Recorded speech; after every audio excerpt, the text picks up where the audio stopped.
به تاریخ 1335 خانه من اینجا سر قول اورنگون بود. گذره خانه منو کمر تکخانه شو تا سر شرق میمد. ما 7 ساله بودم، حالی 81 ساله شدیم. از پدر مو پیزی قرصه سه کدام چیز میامرو مخوره. اتدم نترس تکای او منی خود جنگ میکنه.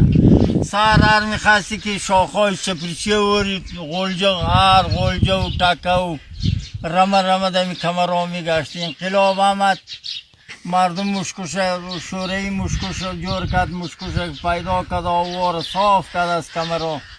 این حال غیر از چارکوگی که من نگاه کردیم مانده دیگه، نه او مانده نه پلنگ مانده نه بابر مانده. همیشه مردم دکون سر خوزد گم و گل کد لاغ شده. این حال ما 70 سال شده درخت اینجا درخت پیسته شاندیم، یک جنگل شده. مردم خانمه خشونت میکنه. دامن خداوند